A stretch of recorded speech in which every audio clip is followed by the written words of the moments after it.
안녕하세요. 책 읽는 마음입니다. 오늘 하루 어떠셨어요?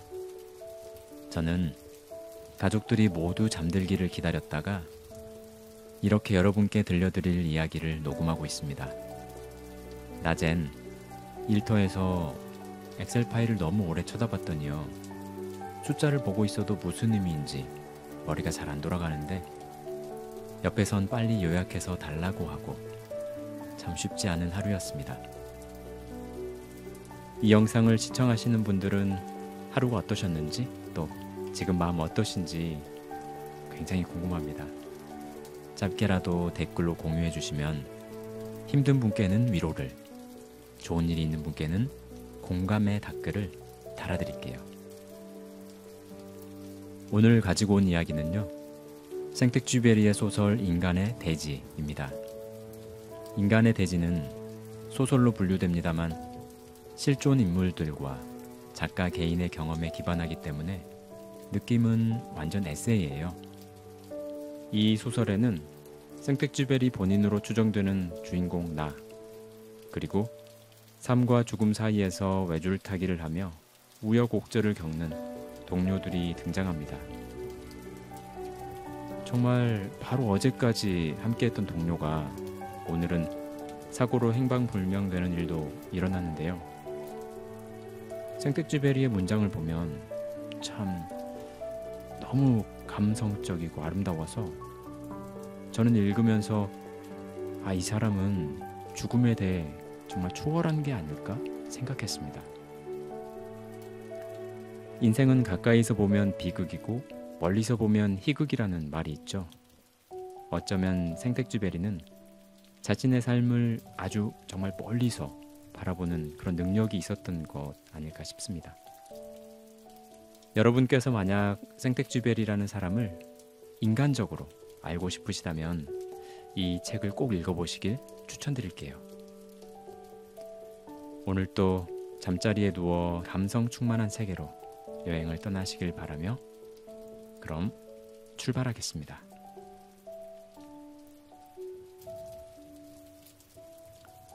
대지는 우리 자신에 대해 세상의 모든 책들보다 더 많은 것을 가르쳐준다.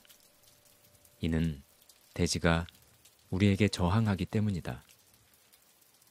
인간은 장애물과 겨룰 때 비로소 자신을 발견한다. 하지만 이를 이루기 위해서는 연장이 필요하다. 대패나 쟁기가 필요한 것이다. 농부는 땅을 갈면서 자연의 비밀을 조금씩 캐낸다. 그가 캐내는 진리야말로 보편적이다. 이와 마찬가지로 인간은 항공로의 연장인 비행기를 통해 모든 오래된 문제와 직면하게 된다. 아직도 나는 아르헨티나로 맨 처음 야간 비행을 하던 바로 그때 보았던 광경이 눈앞에 선하다. 평야에 두문두문 흩어진 불빛만이 별처럼 반짝이던 그 캄캄한 밤의 모습이, 그 불빛 하나하나가 칠흑 같은 어둠의 대양 속에서 의식이라는 기적이 있음을 알려주었다. 그 불빛의 보금자리 안에서 사람들은 읽고 생각하며 마음속 이야기를 나누었을 것이다.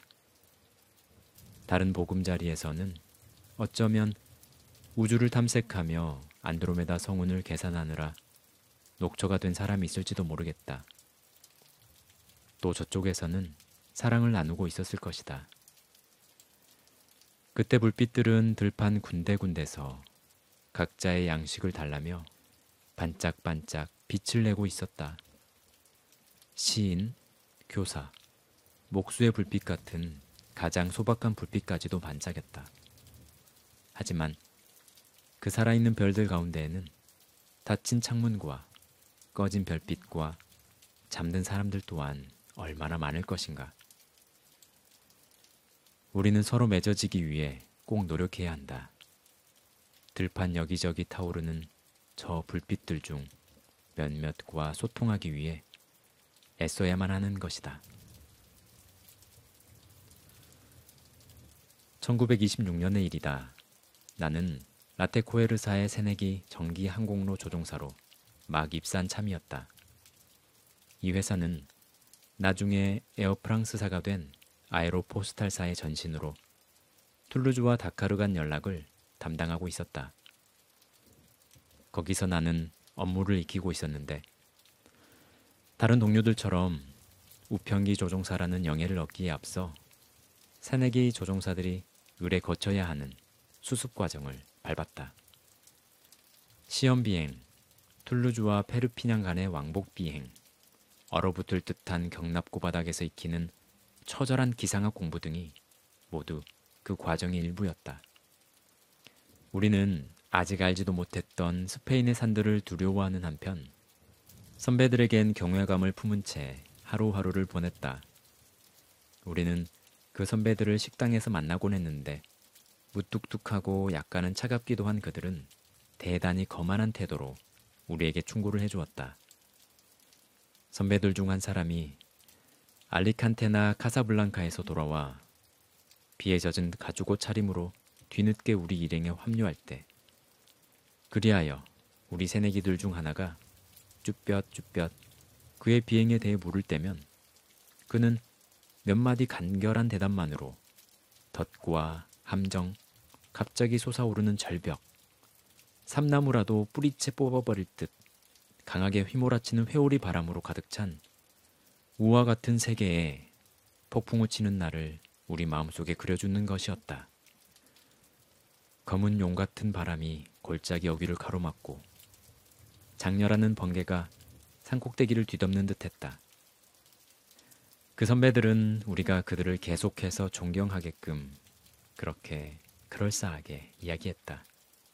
때때로 그들 중 하나가 돌아오지 않기도 했는데 그러면 그는 영원히 우리의 존경을 받는 사람이 되었다. 그러고 보니 나중에 코르비에르 산맥에서 세상을 떠난 뷔리 선배가 돌아왔던 날이 떠오른다. 그 고참 조종사는 우리들 사이에 자리를 잡고는 아무 말 없이 무겁게 식사를 했다. 너무나 힘들었는지 여전히 어깨를 축 늘어뜨리고 있었다. 그날은 하늘에 구멍이 난 듯 항로의 이 끝에서 저 끝까지 비를 뿌리고 조종사에게는 밧줄 끊어진 대포가 옛 범선의 가판 위를 마구 굴러다니는 듯 산들이 시커먼 구름 속을 굴러다니는 것처럼 느껴지는 악천후의 저녁이었다. 나는 비리를 바라보며 침을 꿀꺽 삼키고는 마침내 용기를 내어 비행이 힘들었냐고 물어보았다. 양미간을 찌푸린 채 접시 위로 머리를 숙이고 있던 뷔리는 내 말을 듣지 못한 모양이었다. 덮개 없는 무게형 비행기에는 날씨가 나쁘면 시야를 확보하기 위해 바람막이 창 밖으로 머리를 내밀어 내다보는데 그러면 바람이 따귀를 치듯 휘몰아쳐서 오랫동안 귓가에서 윙윙거린다. 마침내 뷔리가 고개를 들었다. 그제서야 내 말을 알아들은 모양인지 기억을 더듬는 것 같더니 느닷없이 너털 웃음을 떠뜨렸다. 뷔리는 좀처럼 웃는 법이 없는 사람이었기 때문에 그런 그의 웃음이 놀라웠다. 그 짧은 웃음 덕에 그의 피로가 밝게 느껴졌다. 그는 자신의 승리에 대해 설명이라고는 한마디도 하지 않고 고개를 숙이고는 다시 묵묵히 음식을 씹었다. 하지만 그 어두침침한 식당에서 보잘것없는 하루의 피로를 푸는 그렇고 그런 사원들 가운데 어깨를 축 늘어뜨린 그 동료가 이상하게도 고귀한 존재처럼 여겨졌다. 그의 거친 겉모습 뒤로 용을 정복한 천사와도 같은 그런 모습이 슬쩍 엿보였던 것이다. 드디어 내게도 소장 사무실로 불려가는 그 저녁이 왔다. 소장은 짤막하게 말했다. 내일부터 운행하게. 나는 거기에 그대로 선 채 이만 가보라는 말이 떨어지기를 기다렸다. 그런데 그 그가 약간의 침묵 끝에 이렇게 덧붙였다. 규정은 잘 알고 있겠지? 그 시절의 엔진은 오늘날의 엔진만큼 안전하지 못했다. 아무런 예고도 없이 접시가 깨지는 듯한 요란한 소음 속에 별안간 우리를 내팽개치는 일도 잦았다. 그러면 우리는 대피소도 마땅치 않은 스페인의 바위산을 향해 두 손을 들고 만다. 여기서 엔진이 부서지기라도 하면 비행기도 금세 끝장나고 말 거야. 우리는 그렇게 말하곤 했다. 하지만 비행기는 바꾸면 그만이다. 무엇보다 중요한 것은 무턱대고 바위를 들이받지 말아야 한다는 점이다. 그래서 산악지대에서는 구름바다 상공을 비행하는 일이 금지되어 있었다. 이를 위반하는 경우에는 가장 무거운 징계 처분을 받았다. 고장난 비행기로 흰 구름 속에 빠져들었다가는 산꼭대기를 알아보지 못한 채 정면 충돌하고 말 것이다. 그날 저녁 소장이 느릿느릿한 목소리로 다시 한번 복무 규정을 강조한 것도 바로 그 때문이었다. 스페인에서 구름바다 위를 나침반만 가지고 비행한다는 건 참 신나는 일일세. 아주 멋진 일이지. 하지만 명심하게. 구름바다 밑은 바로 저 세상일 테니까. 그러자 갑자기 고요한 세계가 구름 속에서 솟아오를 때 보게 되는 그토록 잔잔하고 단순했던 그 세계가 내가 알지 못할 가치를 지니게 되었다. 그 부드러운 구름이 이젠 함정으로 변하는 것이다. 나는 거대한 하얀 함정이 저기 내 발 아래로 펼쳐지는 모습을 상상해 보았다. 그 아래에는 모두가 생각하듯 북적거리는 사람들이나 혼잡함, 도시의 활기찬 자동차들이 있는 것이 아니었다. 오히려 훨씬 더 절대적인 침묵, 보다 결정적인 평화가 깃들어 있었다. 그 희뿌연 끈적거림이 나에게는 현실과 비현실, 이미 알고 있는 것과 결코 알 수 없는 것의 경계가 되어주었다. 또한 나는 어떤 풍경이든 그것이 한 문화나 문명, 그리고 직업을 거치지 않고서는 아무런 의미도 지니지 못한다는 점을 이미 알아차리고 있었다. 산골 사람들도 구름바다를 알고는 있다. 하지만 그들은 거기에서 이 동화 같은 장막을 발견하지는 못한다. 사무실에서 나왔을 때 나는 어린아이가 가질 법한 자부심을 느꼈다. 나도 이제 내일 새벽부터는 비행기 승객들과 아프리카로 가는 우편물을 책임지게 된다. 그러면서도 한편으로는 대단히 겸손한 마음이 들었다. 아직 준비가 덜 되었다는 생각이 든 것이다. 스페인에는 대피소가 많지 않은데 비행기에 위험한 고장이라도 났을 때 나를 받아줄 비상 착륙장을 찾지 못하면 어떻게 하지? 하는 걱정이 들었다. 나는 필요한 정보를 찾지 못한 채 불모의 지도 위로 몸을 숙이고 그 안을 들여다보았다. 나의 가슴은 그렇게 소심한 마음과 자랑스러운 감정으로 뒤얽혀서 출장 전야를 동료 기요메와 보내야 되겠다는 생각을 했다. 기요메는 나보다 먼저 그 항로를 비행해 본 터였다. 그는 스페인으로 가는 열쇠를 넘겨줄 비결을 알고 있었다. 나는 기요메의 비법을 전수받을 필요가 있었다. 그의 방에 들어서자 그가 빙그레 웃으며 말했다. 소식 들었네. 기쁘지? 그는 포트와인과 잔을 가지러 찬장 쪽으로 갔다가 여전히 미소를 띤 얼굴로 내게 돌아왔다. 우선 한잔 하지. 두고 보게. 다 잘 될 거야. 나중에 우편기로 안데스 산맥과 남대서양을 횡단 비행하는 그 기록을 세우게 될 이 동료는 램프가 불빛을 퍼뜨리듯 자기 주변에 자신감을 퍼뜨렸다.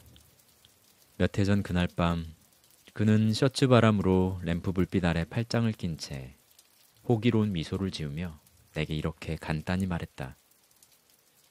폭풍우나 안개, 눈 때문에 힘들 때도 있을 거야.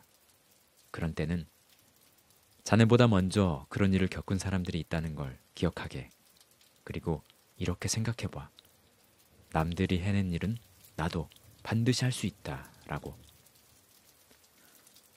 그러나 나는 가지고 간 지도를 펼쳐놓고서는 그래도 나랑 같이 이 항공로를 조금만 더 재검토해달라고 졸랐다. 그렇게 나는 램프 불빛 아래 엎드려 선배의 어깨에 기댄 채 학창 시절로 다시 돌아간 듯 평온함을 느꼈다. 그러나 거기서 내가 배웠던 지리 수업은 얼마나 특이했던가. 기욤에는 스페인에 대해 가르쳐주지 않았다. 대신 스페인을 내 친구로 만들어 주었다. 그는 수로학에 대해서나 인구나 가축에 대해서 이야기해 주지 않았다. 또 귀아디스에 대해서도 말하지 않았고, 다만 귀아디스 근처의 어느 밭을 둘러싸고 있는 오렌지 나무 세 그루에 대해서만 말해 주었다. 그것들을 조심하게 자네 지도에다 표시해 두고. 그래서 그 후로는 오렌지 나무 세 그루가 시에라 네바다 산맥보다도 더 크게 내 지도에 자리를 잡았다. 그는 로르카에 대해서는 말하지 않고 로르카 근처에 있는 소박한 농가에 대해서만 이야기해 주었다. 살아있는 농가에 대해서, 그곳의 농부에 대해서, 그 안주인에 대해서 이야기했다.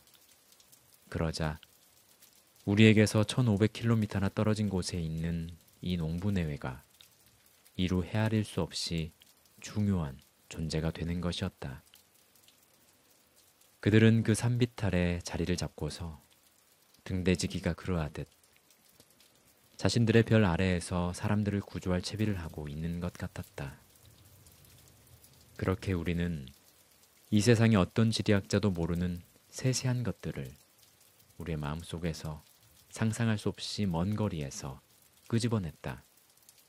왜냐하면 지리학자들의 흥미를 끄는 건 대도시에 물을 대주는 에브로 강이지, 모트릴 서쪽 풀숲에 숨어있는 30폭이 남짓한 꽃을 먹여 살리는 실개천 같은 게 아니기 때문이다. 이 개울을 조심하게. 요놈 때문에 착륙장이 제 구실을 못하거든. 그것도 지도에 그려놓는 게 좋을 거야. 아, 모트릴의 실개천, 그 뱀 같은 녀석을 잊을 수 없을 것이다. 보기에는 아무것도 아닌 것 같다. 가벼운 속삭임으로 개구리나 몇 마리 홀릴까 말까 한 것처럼 보인다. 그러나 그놈은 오직 한눈만 감고 잔다. 그 실개천은 비상 착륙장의 낙원 속 풀숲 밑에서 납작 엎드린 채 2000km 떨어져 있는 그곳에서 나를 노리고 있다. 기회만 잡으면 단번에 나를 불꽃으로 휩싸버릴 것이다. 또한 나는 다리에 힘을 꽉 준 채 기다리고 있었다. 저 산비탈에서 진을 치고 당장이라도 공격할 태세를 갖추고 있는 30마리 양의 전투부대를. 그 풀밭에 아무것도 없는 것처럼 보일 거야. 하지만 그 30마리 양이 어느샌가 자네 바퀴 밑으로 우르르 몰려든단 말이지. 그런 믿기 어려운 위협에 나는 그저 경탄의 미소를 지어 보였다. 그리하여 내 지도 안의 스페인은 램프 불빛 아래서 차츰차츰 동화의 나라로 변화되었다. 나는 대피소와 함정을 십자로 표시했다. 그 농부와 30마리 양, 실개천도 표시해두었다. 지리학자들이 등한시했던 양치기 아가씨도 정확히 제자리에 표시했다. 기욤에와 헤어지자 나는 얼음장 같은 겨울밤을 왠지 걷고 싶어졌다. 외투깃을 여민 채 무지한 행인들 틈바구니에서 내 젊은 열정은 산책을 하기 시작했다. 나는 마음속에 비밀을 간직한 채 낯선 사람들을 스쳐 지나가는 일이 자랑스러웠다. 이들은 나를 알지 못한다. 하지만 해 뜰 무렵 우편행랑이 비행기에 실릴 때가 되면 저들은 자신들의 근심과 열정을 다름 아닌 나에게 맡길 것이다. 바로 내 손 안에 저들의 희망도 맡겨질 테지.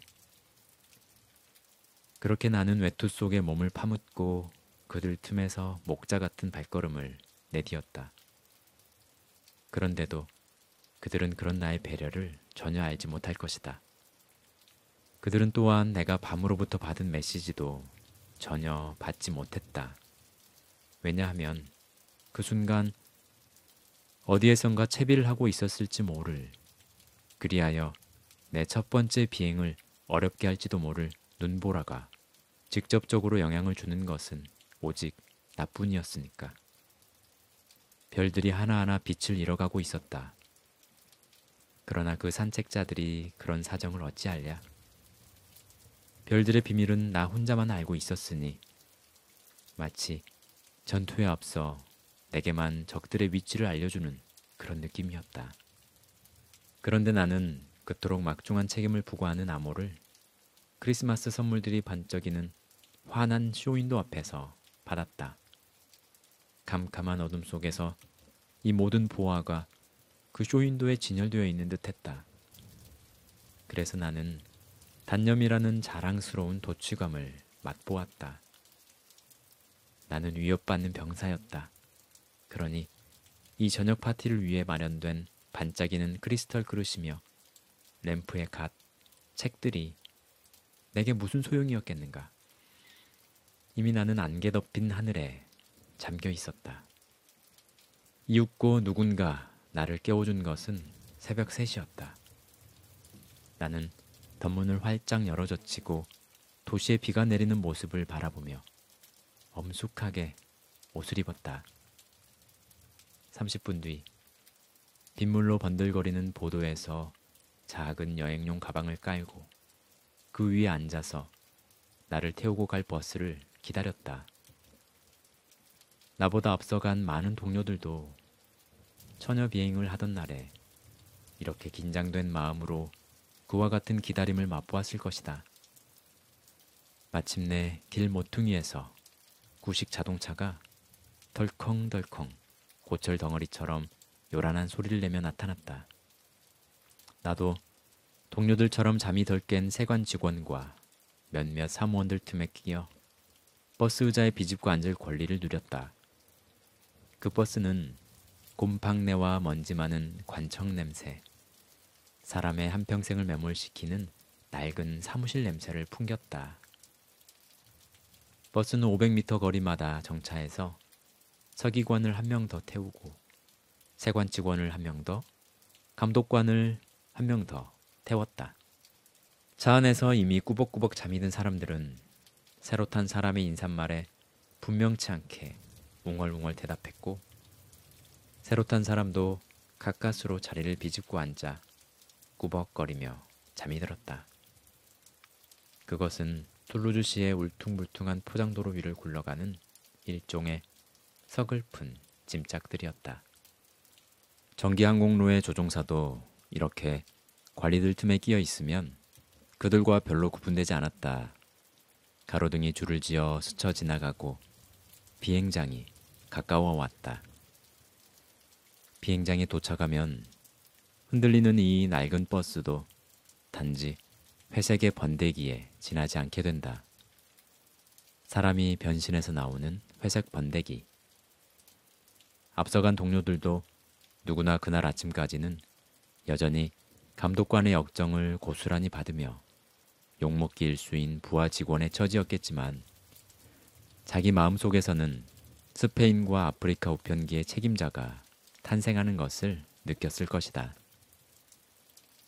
3시간 후에는 번개 속에서 피레네 산맥에 있는 오스피탈레트의 용과 대결하고 4시간 후에는 그 용을 정복한 후 바다로 우회할지 아니면 알코이 산맥으로 직진할지를 오로지 혼자만의 온전한 권리로 자유롭게 결정하며 뇌우와 산악지대 그리고 대양에 맞설 한 인간이 탄생하는 것을 느꼈을 것이다. 이처럼 동료들은 누구나가 첫 비행을 하던 날 아침에 음산한 겨울 하늘 아래서 이름 모를 무리들 속에 뒤섞인 채로 자신의 마음속에서 자라나는 지배자의 존재를 느꼈을 것이다. 5시간 후면 북극의 비와 눈을 뒤로 하고 겨울을 거부하면서 엔진 회전을 줄여 한여름 알리칸테의 찬란한 태양 속으로 하강해 갈 때 느껴지는 바로 그 지배자의 성장을. 이제 그 낡은 버스는 없어졌다. 그러나 버스의 딱딱하고 불편한 모습은 내 기억 속에 아직도 생생하게 남아있다. 그 버스는 우리의 일이라는 게 힘겨운 기쁨을 맛보기 위해 어떤 준비 과정을 필요로 하는 직업인지 잘 상징해주고 있었다. 차 안에서는 모든 것이 철저하게 검소했다. 그러고 보니 3년 뒤 그 차 안에서 조종사 레크리뱅이 죽었다는 사실을 10마디도 채 오가지 않은 사이에 알게 되었던 그 일이 떠오른다. 레크리뱅은 안개 낀 어느 낮 혹은 어느 밤 갑자기 영원히 은퇴해버린 전기 항공로 조종사 100여 명 중에 한 명이었다. 그때도 새벽 3시쯤이었고 익숙한 침묵이 흐르고 있었는데 어둠 속에서 잘 보이지 않던 소장이 감독관에게 소리 높여 말하는 것이 들렸다.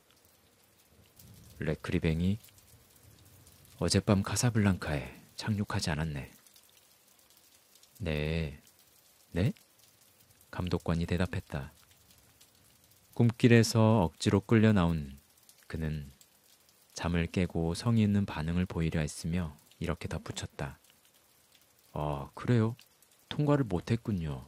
되돌아왔습니까? 그 질문에 버스 안쪽에서는 다만 아니 라는 대답만 들려왔다. 우리는 다음 말을 기다렸다. 하지만 아무 말도 뒤따르지 않았다. 그리고 1초, 2초. 시간이 흐름에 따라서 그 아니라는 말에는 어떤 다른 말도 이어지지 않으리라는 점, 그 아니라는 말이 확정적이라는 점. 레크리뱅은 카사블랑카에 착륙하지 못했을 뿐 아니라 더 이상 그 어디에도 착륙하지 못하리라는 점이 분명해졌다. 이리하여 그날 새벽 처음으로 우편기를 몰게 된 그 새벽에 나는 이 직업의 성스러운 의식을 치르게 되었다. 유리창 너머로 가로등 불빛이 반사되어 반짝반짝 반짝이는 포장 도로를 바라보면서 왠지 자신감이 옅어지는 것 같았다. 바람에 스쳐 커다란 종려나무 이파리가 흔들리는 모습이 포장도로의 물 웅덩이 위로 내비쳤다. 그리고 나는 생각했다. 비가 오는군.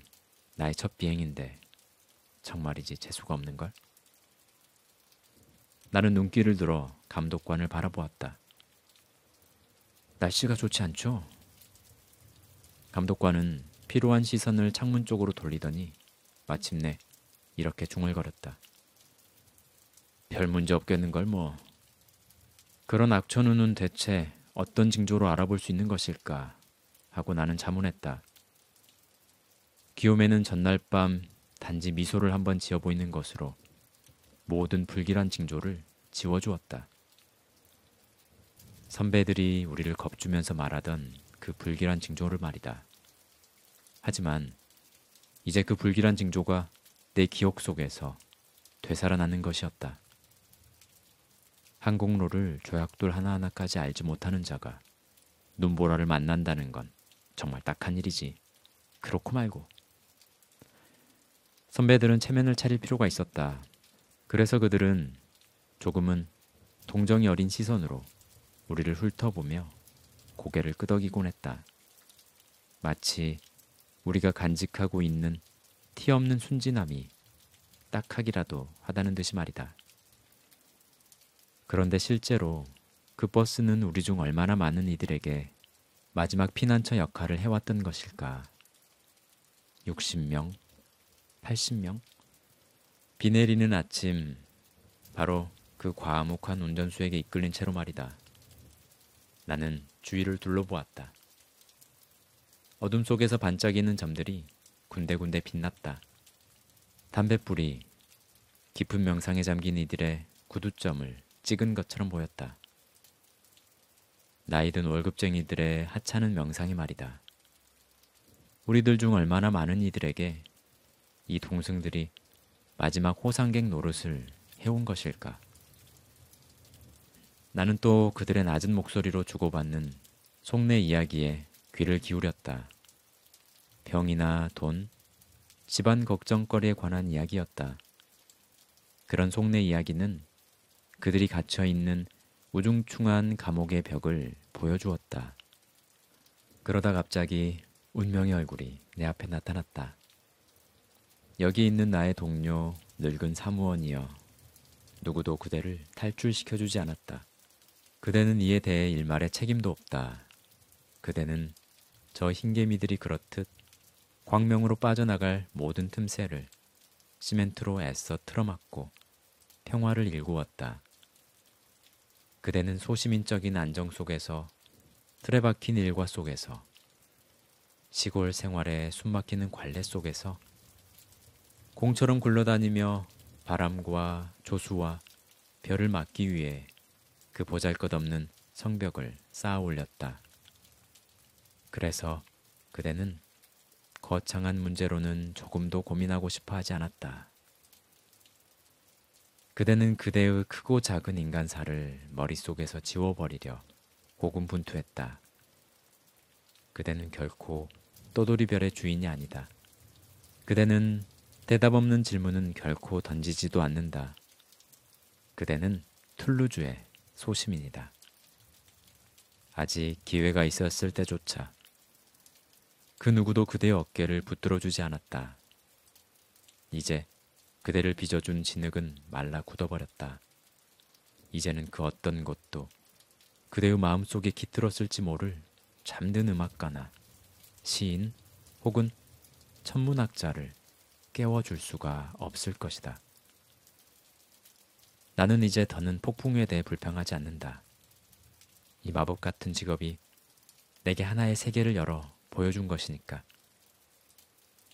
그 세계에서 2시간 후면 나는 검은 용과 맞설 것이고, 푸른 번개 갈기를 왕관처럼 쓴 산봉우리들과 대결할 것이다. 밤이 오면 나는 폭풍 위에서 해방되어 별들 속에서 나의 길을 찾아갈 것이다. 우리 직업에 입문하는 세례는 이런 식으로 이루어졌다. 우리는 여행을 시작했다. 이 여행에서 대부분 아무런 사건 사고도 일어나지 않는다. 우리는 평온하게 마치 잠수부처럼 우리의 활동 무대 깊숙한 곳으로 내려갔다. 오늘날 그곳은 탐사가 잘 되어 있다. 그래서 조종사, 기계공, 무전사는 이제 더는 모험을 감행하지 않고 실험실에만 틀어박혀 지낸다. 그들은 갖가지 계기바늘의 움직임에 반응할 뿐 전개되는 풍경에는 감흥하지 않는다. 밖에는 산들이 어둠에 잠겨 있다. 하지만 그것은 그들에게는 이미 산이 아니다. 보이지 않는 힘일 뿐이다. 그 힘이 다가오는 것을 계산해야 한다. 무전사는 램프 불빛 아래에서 꼼꼼하게 숫자를 기입하고, 기계공은 지도에 점을 표시하며, 조종사는 위치가 빗나간 산이나 왼쪽으로 피해 돌아가려던 산꼭대기가 전쟁을 준비할 때처럼 고요하고 비밀스럽게 정면에 우뚝 나타날 때면 진로를 수정한다. 같은 시각 지상에서 밤을 새는 무전사들은 자신들의 노트 위에 동료로부터 전달받은 내용을 꼼꼼하게 기입한다. 0시 40분 230도 방향 기내 이상무. 이것이 오늘날의 승무원들이 비행하는 방식이다. 그들은 움직임 가운데 있으면서도 그것을 조금도 체감하지 못한다.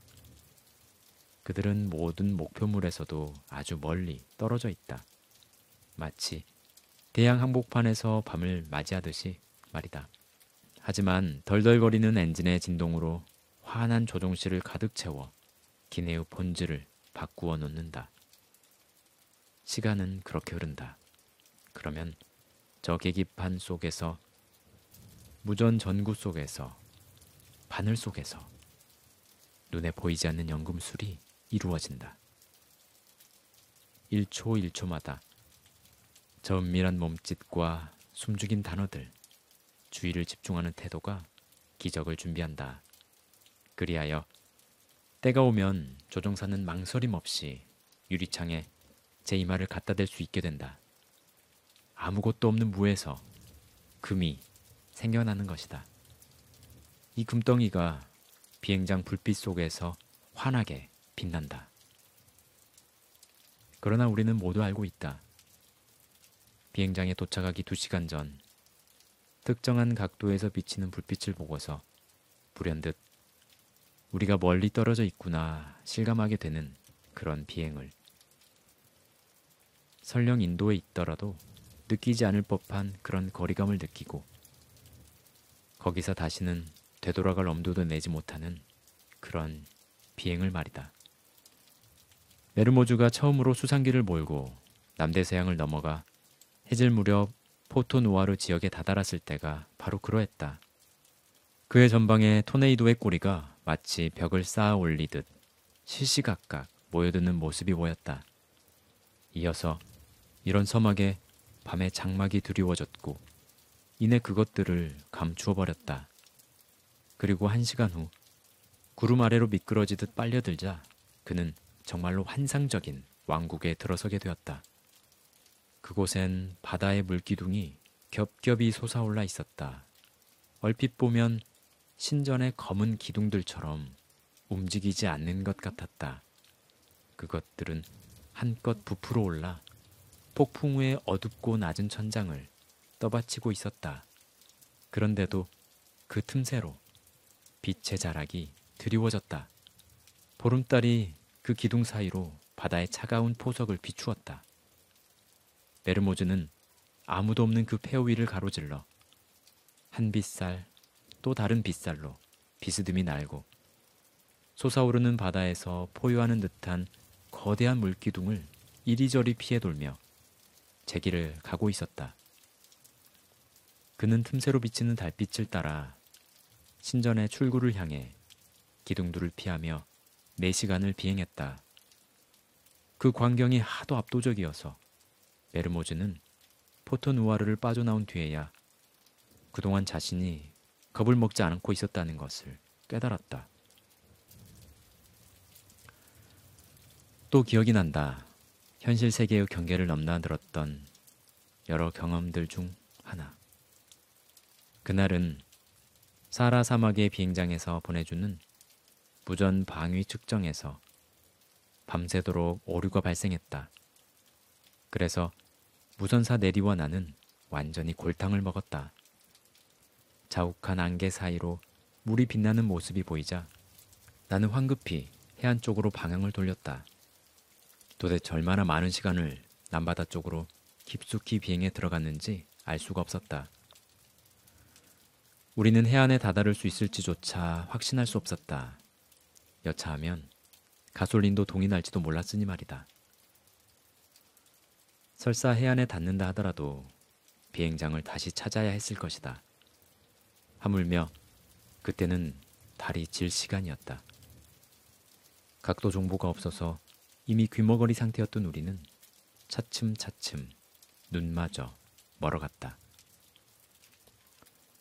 마침내 달빛은 타다 남은 희미한 불씨처럼 눈벌판 같은 안개 속으로 사그라져 버렸다.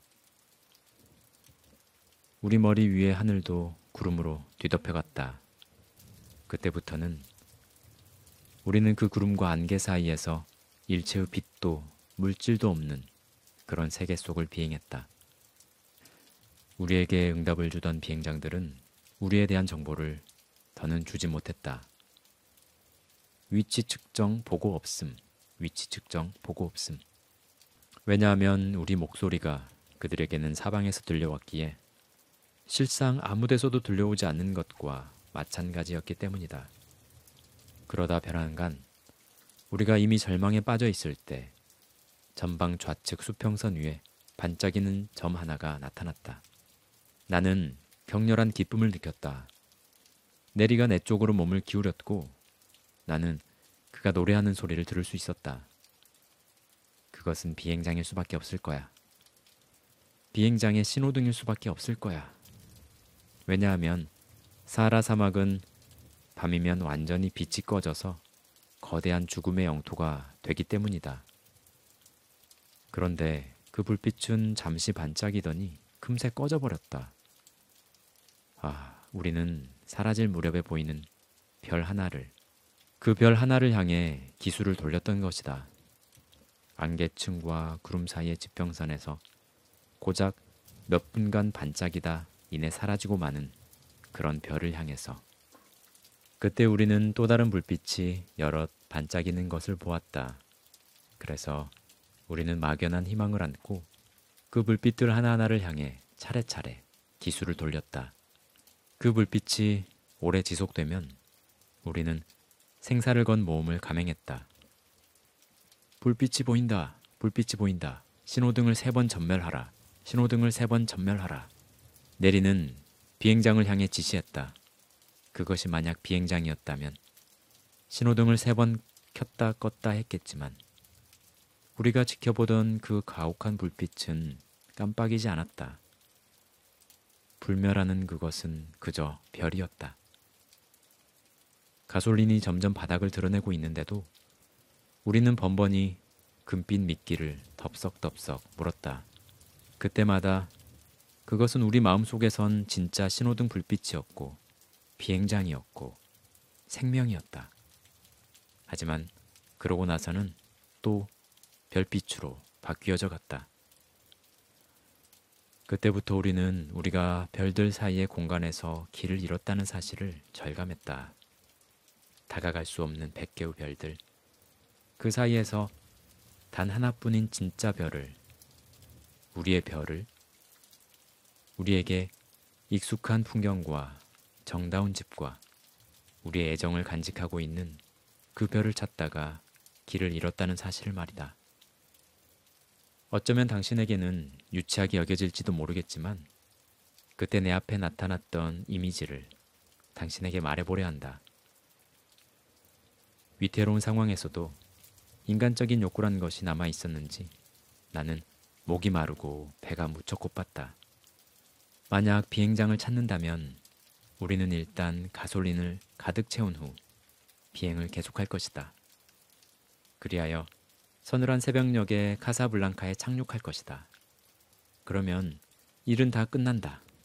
내리와 나는 시내로 갈 것이다. 새벽녘 그곳엔 일찌감치 문을 여는 작은 술집들이 있으니까. 내리와 나는 안도감에 젖어 식탁에 앉아 자리를 잡고 뜨거운 크루아상과 카페라떼를 앞에 두고 지난밤의 일을 웃으며 이야기하겠지.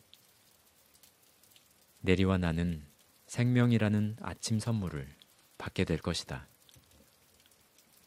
나이 든 시골 안악은 그림이나 소박한 메달 혹은 묵주를 통해서만 신을 만난다. 이처럼 누군가 우리에게 자신을 이해시키고 싶다면 쉬운 말로 이야기해야 한다. 나에게 있어 삶의 기쁨이란 그 향기롭고 뜨거운 음료의 첫 한 모금 속에 우유와 커피 그리고 미리 뒤범벅된 혼합물 속에 압축되어 있다. 그것을 통해 우리는 평온한 목장, 이국적인 농장, 수확물 등과 일체감을 느끼고 그리하여 온 대지와 하나가 되는 것이다. 그 많은 별들 가운데 우리 손이 미치는 범위에 존재하고 새벽 식사로 맛있는 냄새가 나는 밥 한 그릇을 차려주는 별은 오직 하나, 지구뿐이다. 하지만 뛰어넘을 수 없는 거리가 우리가 탄 비행기와 사람들이 살고 있는 땅 사이에 겹겹이 쌓여 있었다. 세상의 모든 금은 보화가 별자리들 사이에서 방황하는 먼지 알갱이 한 알에 깃들어 있었다. 그래서 천문학자 내리는 그 먼지 알갱이 하나를 찾기 위해 별들에게 계속 애원을 하는 것이었다. 갑자기 그의 주먹이 내 어깨를 쿡 찔렀다. 나는 그 주먹이 내미는 종이 쪽지를 읽어내렸다. 대단한 통보를 받았음. 나는 두근거리는 가슴으로 우리를 구해줄 대여섯 마디 말을 그가 마저 써주기를 기다렸다. 마침내 천상의 선물이 도착한 걸까? 그것은 어젯밤 우리가 떠나온 카사블랑카에서 온 것이었다. 그 메시지는 전송이 지연되어 2000km 떨어진 곳에서 구름과 안개 사이 해상에서 길을 잃은 우리에게 그야말로 느닷없이 도착했다. 그 메시지는 카사블랑카 공항에 있는 당국의 항공 담당자로부터 온 것이었다. 나는 읽어내려갔다. 생텍쥐베리 씨, 당신은 카사블랑카를 출발할 때 지나치게 경납고 가까이로 선회했습니다. 때문에 파리 당국에 징계 처분을 요청하지 않을 수 없습니다. 내가 경납고 근처를 지나치게 가깝게 선회한 것은 사실이었다. 그러나 이 사람이 정말 짜증스럽게 일한다는 점 역시 사실이다. 비행장 사무실에서 이런 비난을 들었다면 겸허하게 받아들였을 것이지만 그 전보는 만나서는 안 되는 곳으로 우리를 찾아왔다. 그것은 지나치게 듬성듬성한 별들, 두터운 안개층, 바다의 위협적인 기운 속에서 폭발하듯 터졌다. 우리는 우리 자신의 운명을, 우편물과 우리 비행기 운명을 손에 꽉 움켜쥐고 살기 위해 조정을 하느라 갖은 고생을 하고 있는데 이 사람은 그런 우리에게 자신의 하찮은 분노를 터뜨리고 있는 것이다. 그러나 우리는 화가 나기는커녕 뜬금없게도 크나큰 기쁨을 느꼈다. 여기서는 우리가 주인이다. 그 담당 관료 덕분에 우리는 그 점을 깨달을 수 있었다. 그 하사는 우리 소매를 보고도 우리가 대위로 승진했다는 점을 알지 못했단 말인가? 그는 우리의 명상을 방해했다. 우리가 북두성에서 사수좌로 장엄하게 백걸음을 옮기던 그 순간에 우리가 처한 상황에서 유일한 사건은 오직 달의 배신뿐인 그때에 그 달의 배신으로 우리가 불안해지려 하던 바로 그때 말이다. 그 사람이 당시 이행했어야 할 절박한 의무는 그가 발딛고 있는 지구 위에서 가진 유일한 의무는 천체 속에서 우리가 어디 있는지 계산할 수 있도록 정확한 수치를 제공하는 것이었다. 그런데 그 수치들이 틀렸다. 그러니 그 나머지 일에 대해서 지구는 단지 잠자코 있기만 하면 되었다. 그래서 내리는 나에게 이렇게 쪽지를 썼다. 그들 말인데 바보 같은 짓은 집어치우고 우리를 어디로든 데려다주는 편이 좋을 텐데 말이야. 그가 말한 그들이란 지구상의 모든 사람들, 정치인들, 해군, 육군, 그리고 황제를 포함하는 말이었다. 그래서 우리는 우리와 상대해보겠다는 이 정신나간 작자의 통보를 다시 읽으며 수성을 향해 기술을 돌렸다. 나는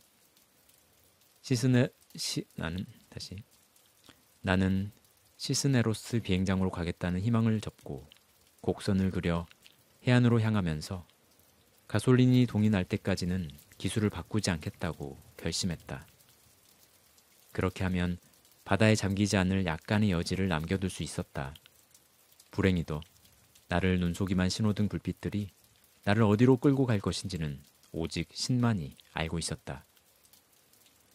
서로 일이 잘 풀린다고 해도 우리는 두터운 안개를 뚫고 깊은 밤 속으로 침잠에 들어갈 텐데 아무 사고 없이 육지에 착륙하기란 거의 불가능해 보였다. 그럼에도 나에게는 선택의 여지가 없었다. 상황이 아주 분명했으므로 나는 우울하게 어깨를 한번 으쓱해 보였다. 그때 내리가 통신을 툭 밀어서 보여주었다. 그 메시지가 1시간만 일찍 왔더라도 우리를 구해줄 수 있었을 텐데 시스네로스 비행장에서 우리의 위치를 측정하기로 결정함. 시스네로스에 따르면 216도. 하지만 분명하지는 않음. 시스네로스 비행장은 이제 어둠에 잠겨 있지 않았다. 저기 우리 왼쪽에 손이 잡힐 듯 나타났기 때문이다. 그렇다. 하지만 얼마나 먼 거리에 있는 것일까? 내리와 나는 짧게 대화를 나누었다. 너무 늦었다는 데 의견이 일치했다. 시스네로스 쪽으로 달린다면 해안 쪽으로 가지 못할 위험이 더 커진다. 내리는 이렇게 답했다. 가솔린이 1시간 분량뿐이니 기수를 93도로 유지하자고. 그동안 비행장이 하나둘 깨어났다. 우리의 대화에 아가디르, 카사블랑카, 다카르 비행장의 목소리가 섞여서 들어왔다. 각 도시의 무전국들이 공항에 급보를 보냈던 것이다. 공항의 책임자들은 동료들에게 급보를 보냈고 이렇게 차츰차츰 그들은 환자의 병상 주위로 모여들듯 우리 주위로 모여들었다.